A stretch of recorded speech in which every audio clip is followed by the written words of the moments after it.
Welcome to Chem 112 in the Summer 3 session of 2022. I'm your instructor. My name is Christina Nace, and the best way to reach me is through email. My email is right here, cnase@rcsj.edu. There's my on-campus information, though I probably won't be on campus too much over the summer. We will have optional Zoom sessions, and I can meet with you on Zoom pretty much anytime you want. So our optional Zoom sessions right now are scheduled for Monday and Wednesday at 6:30. Here's the link. You'll also get a weekly announcement with that information as well, and it's posted in every module. For the textbook, you can pretty much use any textbook you want. I like this one.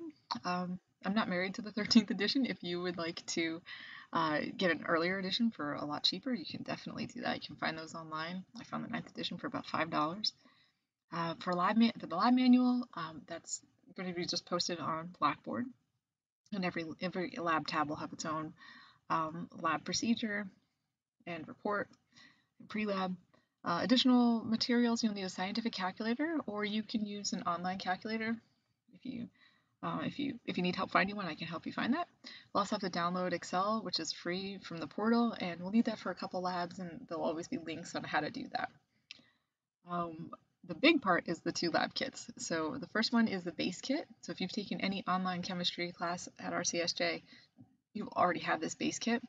The course kit, then you would have to buy that new. So if you don't have the base kit, definitely get the base kit and the course kit. If you already have the base kit, just worry about the course kit. Let's see, our grade distribution, we're going to have 8 lab reports, 8 pre-lab assignments.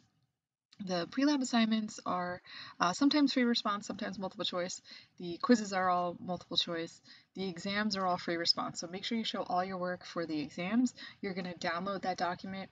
You're going to write all over it. You're going to take a picture and upload it. You don't have to type everything out on that document for the exams. I want to see your work. I want to see the math. I want to see your whole thought process. The same is true for the problem sets. The problem sets and exams are pretty similar in format and difficulty. So the problem sets are good practice for the exam. For the lab reports, each lab will have a template that will tell you what pieces you need. There's a lab report guideline document that tells you exactly what needs to go in an abstract, what needs to go in an introduction, that sort of thing. And then the template for each lab will tell you which of those pieces you need. Most of them you have to write a whole bunch of, an abstract, intro, conclusions, that sort of thing. There's 1 or 2 where it's just the data sheet and you don't have to do that. And you'll know based on what's posted in the template for that particular lab. Here is the grade scale. If at any point you need help calculating your grade, I can do that for you. And here are the list of learning outcomes. So these are all the topics we're going to discuss in Chem 2. Attendance is optional. We're going to have those optional live sessions. Monday, Wednesday at 6:30 p.m. If you want to meet at a different time, just let me know. If the whole group wants to meet at a different time, I can change this. I'm very flexible with when you guys want to meet. I want to meet you whenever you want to meet. Quizzes, I think we already kind of talked about quizzes and problem sets. Make sure you show all your work. And then for the lab, as I mentioned, we have our lab kits. You also need to pass the lab in order to pass the class. So you need a passing lab grade. Passing lab grade is going to be 60%.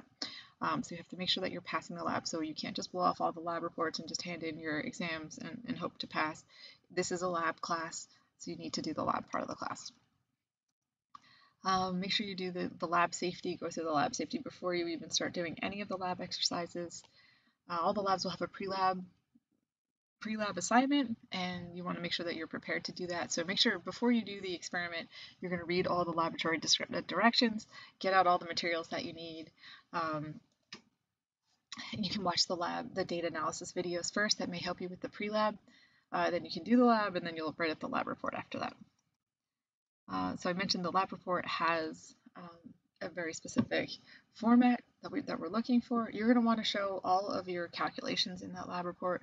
The data sheet is the main piece. You're going to give me your data. I'm going to recalculate everything and check your answers to make sure you did all the calculations correctly. And then there's the written part of the lab where you have your intro and objective, your abstract, your conclusions, experimental section, all that good stuff, which again is in the lab report guidelines document that will be posted in the lab tab. Lab safety, you're going to have your goggles and your kit is going to come with goggles and gloves. Make sure you wear those whenever we're handling the chemicals. As for the exams, the exams are going to be posted at least 24 hours before their due dates. You'll have at least 24 hours, usually a little bit more. Once you open the exam, you have 4 hours to complete it. So make sure you set aside enough time so that you can do it all in one sitting. And upload all your work, show everything. It's going to be uploaded as an assignment, very similar to the problem sets. You'll have practice uploading things by that point. If you have everything in a single document, that would be preferred. Anything making it really easy to read, that would be great, so that everything's not like posted sideways. That always hurts my neck when I have to read those. If you know ahead of time that you're going to be like on vacation without internet access during, when an exam is due, let me know. I can post it ahead of time for you so you won't miss any deadlines.